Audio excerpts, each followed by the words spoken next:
आपको बता दें कि दिल्ली के चांदनी चौक में मंदिर गिराने पर भड़के विवाद में अब कांग्रेस भी कूद गई है। कांग्रेस ने आज यहां पर विरोध प्रदर्शन किया। हालांकि इलाके में सुरक्षा का पूरा इंतजाम है। तनाव को देखते हुए पुलिस पूरी तरह से सतर्क है, लेकिन सियासत करने वाले बाज नहीं आ रहे हैं। आपको बता दें कि इस इलाके में सौंदर्यीकरण को लेकर आम आदमी पार्टी, बीजेपी और कांग्रेस, इन तीनों के बीच में यहां पर सियासी बवाल मचा हुआ है। दरअसल इस इलाके में एक 100 साल पुरानी यानी कि प्राचीन हनुमान मंदिर को ढा दिया गया। बताया यह गया कि हाईकोर्ट में दलील दी गई थी और उसके बाद हाईकोर्ट से जब कह दिया गया कि ऐसा किया जा सकता है, उसके बाद ही इस मंदिर को ढाया गया। लेकिन इस पूरे मामले में विवाद ये है कि बीजेपी ये कह रही है कि आम आदमी पार्टी ने जानबूझकर ऐसा किया है। मंदिर कमेटी बाकायदा वहां पर है और सत्येंद्र जैन उसको हेड कर रहे हैं। उसके बावजूद अपनी बातों को ठीक तरीके से रखा नहीं गया, इसी वजह से इस तरह की कार्रवाई हुई। चांदनी चौक में हनुमान मंदिर तोड़े जाने के विरोध में इस वक्त कांग्रेस विरोध प्रदर्शन कर रही है। तस्वीरें आप देख रहे हैं, यहाँ पर तमाम जो कांग्रेस के कार्यकर्ता है चांदनी चौक के, वो विरोध प्रदर्शन करने के लिए पहुंचे हुए हैं। सभी के हाथों में पोस्टर, बैनर है और यहाँ पुलिस के साथ कांग्रेस के जो कार्यकर्ता है उनकी झड़प देखने के लिए मिल रही है। यहाँ पर आपको हम तस्वीर दिखाते हैं और कार्यकर्ताओं से बात कराते हैं। क्या मांग लेकर पहुंचे हैं भाई साहब? यहाँ मंदिर तोड़ दिया, प्राचीन मंदिर तोड़ दिया गया। यहाँ 50 साल पुराना मंदिर तोड़ दिया गया। रात को 3 बजे ये मंदिर तोड़ दिया गया। उसी को लेकर के हमारे कांग्रेस पार्टी का कार्यकर्ता, हमारे अध्यक्ष अनिल चौधरी, उस्मान भाई यहाँ है, तो देखिए पुलिस का व्यवहार दिखाइए आप लोग। चलिए, तो यहाँ पर कांग्रेस जो है वो मंदिर तोड़े जाने की है और तस्वीर देखिए, यहाँ पर पुलिस ने यहाँ पर कांग्रेस के कार्यकर्ताओं को रोक लिया है, उन्हें आगे नहीं जाने दिया जा रहा है। पुलिस ने इस पूरे इलाके को बैरिकेड किया हुआ था। और चांदनी चौक से सीधे हमारे संवाददाता पंकज जैन हमारे साथ जुड़े हैं ज्यादा जानकारी के साथ। पंकज, जानना चाहेंगे सबसे पहले इस वक्त की वहां पर क्या तस्वीरें हैं, क्योंकि कल हमने देखा कि खूब हो हल्ला हंगामा हुआ, आज कांग्रेस भी कूद पड़ी है इस पूरे मामले में। देखिए, बिल्कुल प्रदर्शनकारियों को और ऐसे तमाम लोगों को जो हंगामा मचाना चाहते हैं उन्हें इस जगह तक ना पहुंचने दिया जाए, इसके लिए भरपूर इंतजाम किए गए हैं। और इस वक्त हम सीधे आपको लाइव तस्वीरें दिखाते हैं। मेरे ठीक पीछे आप देखिए, कल जब हम यहां पर पहुंचे थे उसकी बजाय आज फोर्स काफी ज्यादा यहां पर बढ़ा दिया गया और यहां पे जो फुटपाथ है वहां से भी लोगों को हिदायत के साथ ही आने जाने दिया जा रहा है। तो सामने ये पेड़ है, इसे चारों तरफ से बैरिकेड कर दिया गया है और बार बार यहाँ पर जो पुलिस की जीप है वो सायरन बजाते हुए, मुनादी करते हुए लोगों से सतर्क रहने के लिए भी कह रही है। तो ऐसी स्थिति में यहाँ पर फोर्स पर्याप्त संख्या में लगाई गई है, क्योंकि अभी भी जो ट्रस्ट से जुड़े हुए लोग हैं, जो इनके सदस्य हैं, वो इस पेड़ के आसपास ही मौजूद हैं। और क्योंकि यहाँ मीडिया का जवाबड़ा भी है तो ऐसे में बार बार से सभी अपना यहाँ पर आकर बयान भी दे रहे हैं। लेकिन यहाँ 3 लेयर में सुरक्षा पुलिस के द्वारा की गई है। एक बैरिकेड आप ये देख रहे हैं और यहाँ से महज 100 मीटर की दूरी पर भी बैरिकेड तैयार किया गया है और जो सबसे जाना माना फव्वारा चौराहा है वहां पर भी बैरिकेड लगाकर आज प्रदर्शनकारियों को रोक लिया गया। तो इस पूरे मामले में अब कांग्रेस भी कूद पड़ी है। अब तक भाजपा और आम आदमी पार्टी के बीच में ही वाद विवाद चल रहा था, लेकिन अब कांग्रेस ये मांग कर रही है कि इस मंदिर को किसी दूसरी जगह पर या फिर यहीं पर दोबारा स्थापित करवाया जाए। बिल्कुल। तो कल हमने जो तस्वीरें देखी थी पंकज, उसमें हमने देखा था कि कई हिंदू संगठन जो हैं वो भी आए थे प्रदर्शन करने के लिए। आज वहां पर क्या वो भी कोई हिंदू संगठन और इस तरह के और भी लोग वहां पर आए हैं? क्या तस्वीरें? बिल्कुल, कल विश्व हिंदू परिषद, बजरंग दल और जो बाकी तमाम हिंदू संगठन थे वो एक साथ मिलकर यहां से कुछ ही दूरी पर जो बैरिकेड है उसको तोड़ते हुए आगे बढ़ने की कोशिश कर रहे थे, नारेबाजी कर रहे थे, जय श्री राम के नारे लगा रहे थे और लगातार वो प्रदर्शन कर रहे थे दिल्ली सरकार और नगर निगम दोनों के ही खिलाफ। और यहाँ पर सबसे अहम बात यह है कि आज यहाँ पर फोर्स इतनी ज्यादा है कि किसी भी प्रदर्शनकारी को एक निश्चित दूरी से आगे बढ़ने की अनुमति नहीं है। आपको हम दिखाते हैं कि किस तरह से सौंदर्यीकरण यहाँ पर हो रहा है। यहाँ पर दरअसल ये जो आप लाल पत्थर और लाल टाइल्स देख पा रहे हैं, ये जो पूरा इलाका है, गौरी शंकर मंदिर से जो लाल किले का ट्रैफिक सिग्नल है वहां से लेकर टी पॉइंट फतेहपुरी मस्जिद तक ये सौंदर्यीकरण होना है। और ऐसे में रास्ते में ये जो जगह नजर आ रही है, यहाँ पर ये पेड़ मौजूद है जहां पर आरोप लगाया गया है कि मंदिर को तोड़ा गया। तो ऐसी स्थिति में फिलहाल यहाँ पर किसी भी प्रदर्शनकारी को या फिर ऐसा कोई जो नारेबाजी करना चाहता है, आने की अंदर अनुमति बिल्कुल नहीं है। पुलिस यहाँ पर नारे लगाने वाले लोगों को या फिर जो ट्रस्ट से जुड़े लोग हैं उन्हें पहले ही हिदायत देकर दूर भेज रही है। तो देखना होगा कि इसे लेकर और सियासत किस तरह से तेज होती है। लेकिन आम आदमी पार्टी और बीजेपी के बाद जिस तरह से कांग्रेस भी अब इस सियासत के मैदान में कूद पड़ी है, देखना होगा कि इस पूरे मामले में दोनों ही दलों का भी क्या कुछ रुख होता है। बिल्कुल, बहुत बहुत शुक्रिया आपका पंकज तमाम जानकारी के लिए। रुक करेंगे अगली खबर का। एक बड़ी खबर आपको इस बीच ये भी बता दें कि सुप्रीम कोर्ट ने यूपी और उत्तराखंड में धर्मांतरण के खिलाफ लागू कानूनों पर रोक से इनकार कर दिया है। हालांकि सबसे बड़ी अदालत ने कहा है कि दोनों कानूनों पर बहस जारी रहेगी। यूपी और उत्तराखंड को सुप्रीम कोर्ट ने नोटिस जारी किया है और 4 हफ्ते में जवाब देने को भी कहा है। 4 हफ्ते बाद ही इस मामले में अगली सुनवाई होनी है। धर्मांतरण कानून पर हालांकि स्टे से इनकार कर दिया है यूपी उत्तराखंड में, चूंकि ये दोनों ही राज्यों ने इस कानून को लाया है और ऐसे में दोनों ही राज्यों से जवाब मांगा गया है सुप्रीम कोर्ट की तरफ से। धर्मांतरण कानून पर रोक नहीं, जो बड़ी बातें सामने आई है सुप्रीम कोर्ट की तरफ से, उसमें रोक नहीं लगाया गया है, स्टे नहीं दिया गया है। कानूनों की समीक्षा करने को तैयार है सुप्रीम कोर्ट की जो बड़ी बातें हैं। उत्तर प्रदेश और उत्तराखंड को नोटिस भी जारी दिया गया है इस पूरे मुद्दे को लेकर और साथ ही साथ 4 हफ्ते में राज्यों से जवाब भी मांगा है। और बांग्लादेश और रोहिंग्या के टेरर कनेक्शन पर यूपी एटीएस ने बड़ी छापेमारी की है। जो बड़ी खबर सामने आ रही है, आपको बता दें कि बस्ती के खलीलाबाद में यूपी एटीएस ने छापेमारी कर आरोपियों को हिरासत में ले लिया है और उनसे पूछताछ की जा रही है। इसके अलावा अलीगढ़ समेत कुल 5 जिलों में छापेमारी का अभियान भी चल रहा है। तो आपको हम बता दें, ये बड़ी खबर सामने आ रही है यूपी एटीएस की, ये बड़ी खबर जहां पर छापेमारी हो रही है बांग्लादेश और रोहिंग्या के टेरर कनेक्शन पर। यूपी एटीएस ने ये बड़ी छापेमारी की है और आपको बता दें कि एक टीम जो है वो महाराष्ट्र भी गई है, वहां पर भी छापेमारी हो रही है और महाराष्ट्र में महाराष्ट्र एटीएस वो मदद कर रही है इस पूरे मामले में। लेकिन अभी तक जो महाराष्ट्र में भी छापेमारी की गई है उसमें क्या कुछ निकलकर सामने आया है ऑफिशियली, अभी इस बात की पुख्ता तौर पर जानकारी किसी तरह से नहीं दी गई है। लेकिन आपको बता दें कि उत्तर प्रदेश में भी अलग अलग इलाकों में, बस्ती के खलीलाबाद में यूपी एटीएस ने छापेमारी कर आरोपियों को हिरासत में लिया है और उनसे पूछताछ की जा रही है। इसके अलावा अलीगढ़ समेत कुल 5 जिलों में छापेमारी का अभियान चल रहा है।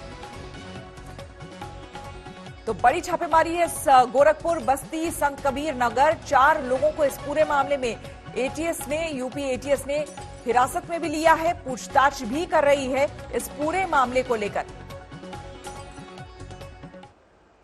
और आपको बता दें कि तृणमूल कांग्रेस में बगावत का तूफान थम नहीं रहा है। हावड़ा वाइद से विधायक वैशाली डालमिया ने खुलकर ममता बनर्जी और तृणमूल कांग्रेस की मुखालफत कर दी है। आज तक से बातचीत में वैशाली ने ममता पर संगीन आरोपों की बौछार कर दी। किस तरह की प्रॉब्लम्स फेस करना पड़ा है आपको तृणमूल कांग्रेस में, क्योंकि ऐसे एक वक्त पे आप ये सब कह रही हैं जब आप ही के पार्टी के बहुत सारे नेता छोड़ के बीजेपी ज्वाइन कर रहे हैं और कल ही लक्ष्मी रतन शुक्ला जो आपके बगल वाली कॉन्स्टिट्यूंसी में है उन्होंने भी अपनी मिनिस्ट्री को त्याग दिया है। देखिए, मैं ये एक गलत आप बोल रहे हैं कि मैं अभी नहीं बोल रही हूँ। मैं फॉर लास्ट 3 years मैं यही चीज बोल रही हूँ कि कुछ हैं, नॉट ऑल, कुछ हैं लोग हैं इन एवरी कॉन्स्टिट्यूएंसी जो करप्ट हैं। These people are they only love themselves. वो उनको खुद को सिर्फ वो लोग प्यार करते हैं, पार्टी को नहीं। और वो लोग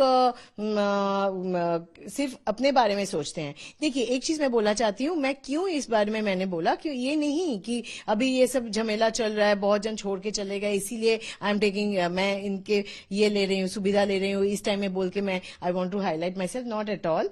और एक चीज मैं बोलना चाहती हूँ कि देखिए, आपको पता है कि मैं अपने कॉन्स्टिट्यूएंसी के बारे में बोलना चाहती हूँ। लिलुआ एक in my constituency, Bali, Belur and Liluah. तो लिलुआ के रास्ते बहुत ही खराब है। हाँ, वहाँ पे रास्ते ही नहीं है, ड्रेनेज सिस्टम नहीं है, पब्लिक पागल हो जा रहे हैं फॉर लास्ट 1 ईयर। लेकिन क्यों काम, फिर भी फंड भी आ चुका है, लेकिन वहाँ पे रास्ता भी बना था लॉकडाउन के पहले, लेकिन वहाँ पे इतना कटमनी ले लिया कुछ एक्स काउंसिलर्स ने कि लॉकडाउन के दौरान, हालांकि गाड़ी नहीं चली रास्ते में, लेकिन बाय मई एंड रास्ता पूरा खत्म। तो पैसा है, सरकारी पैसा है, लेकिन काम नहीं हो रहा है। सरकारी पैसा आया भी, काम भी हुआ, लेकिन कटमनी के चलते रास्ता खराब हो चुकी है। और बंगाल में इस बार की सियासी लड़ाई करो या मरो वाली हो गई है। बीजेपी और टीएमसी दोनों विधानसभा चुनाव में जीत के लिए एड़ी चोटी का जोर लगा रही है। बीजेपी के मिशन बंगाल के प्लान पर आज तक गुजरात में मंथन चल रहा है। आरएसएस की बैठक में रणनीति बन रही है।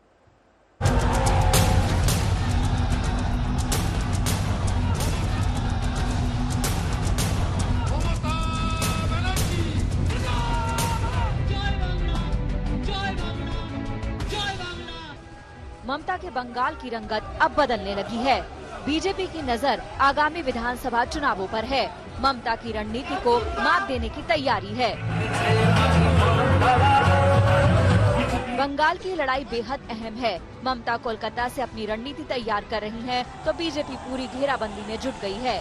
क्या है बीजेपी का एक्शन प्लान, कैसे पार्टी उसे अमल में ला रही है, आपको बताते हैं।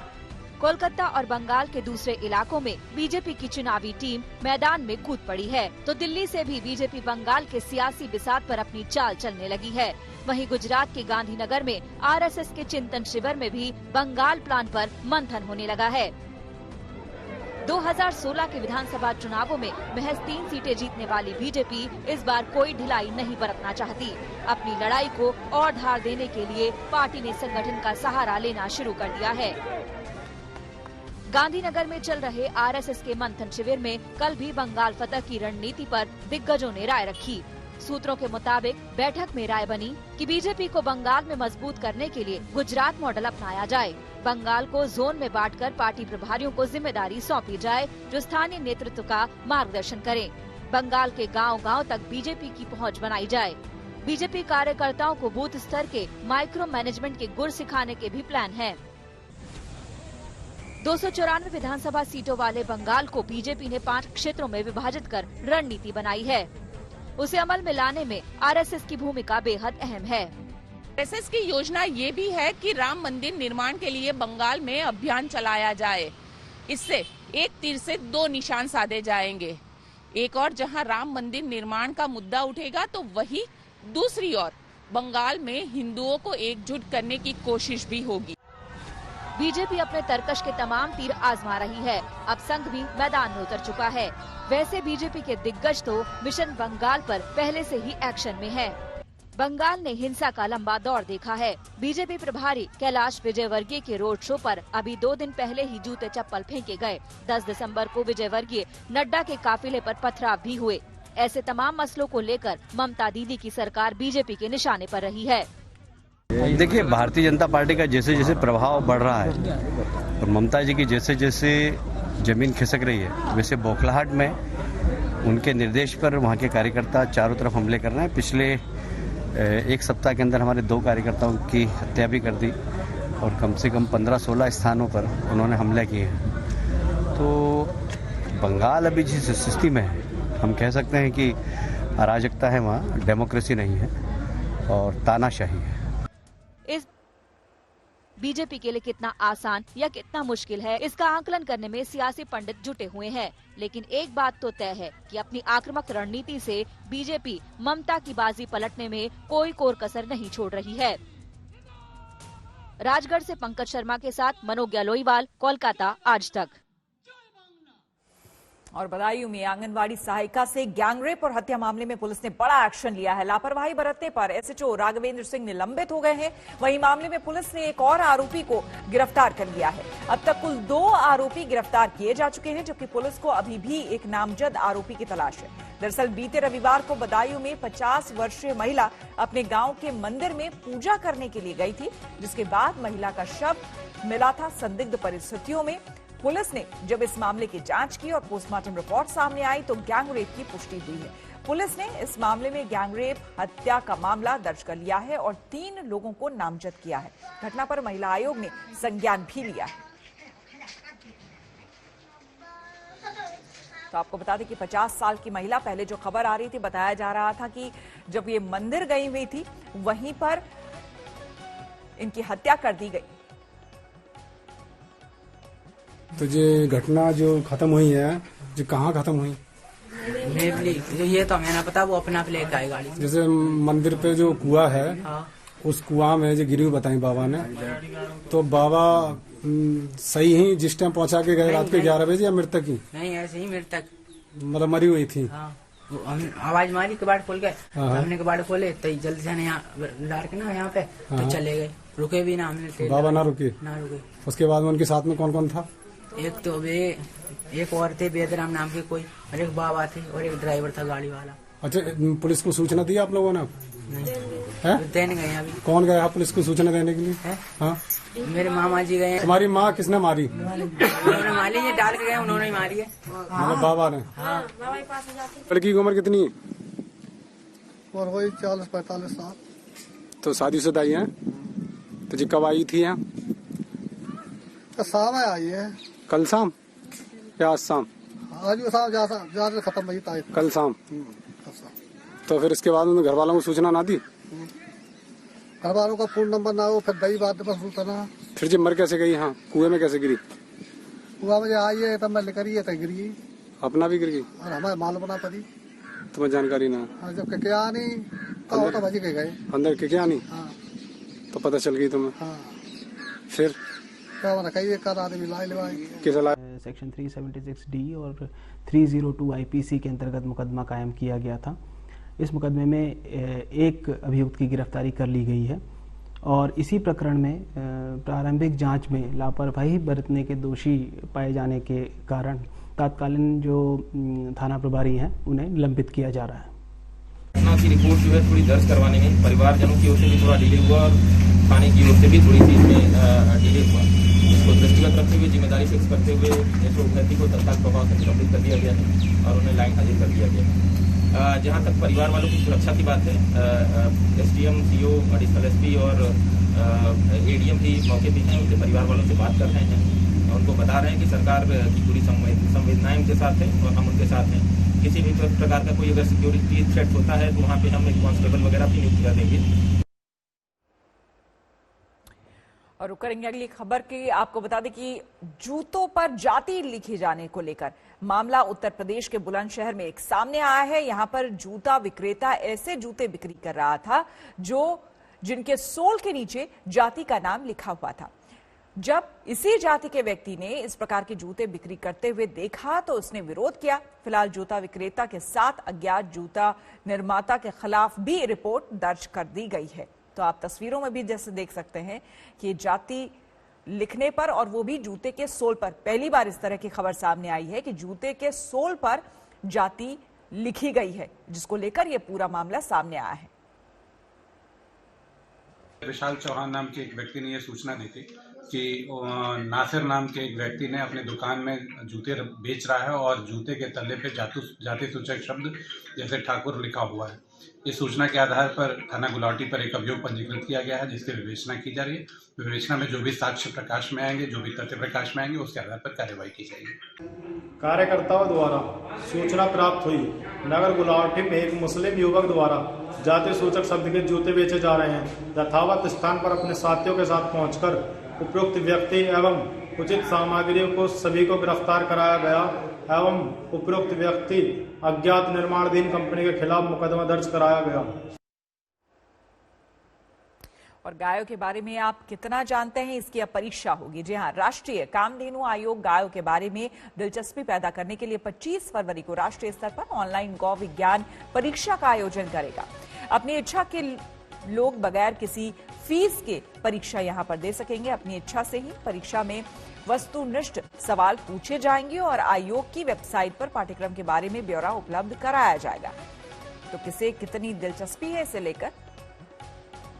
बच्चों से लेकर के सभी लोगों को बच्चे हो, छोटे प्राइमरी स्कूल के हो या हाई स्कूल के हो, कॉलेजियन हो या आम आदमी हो, सब लोग उनको गाय के महत्व के बारे में थोड़ी क्यूरियोसिटी जागे, थोड़ा उनको लगे कि नहीं ये भाई क्या चल रहा है, क्या है गाय, उसके बारे में एक सेंसिटाइजेशन या तो एजुकेशन के लिए, अवेयरनेस के लिए हमने विविध जो मोर्चे पर काम करना शुरू किया है, उसमें आज के हम जो करने जा रहे हैं राष्ट्रीय लेवल पर कामधेनु गौ विज्ञान प्रचार प्रसार परीक्षा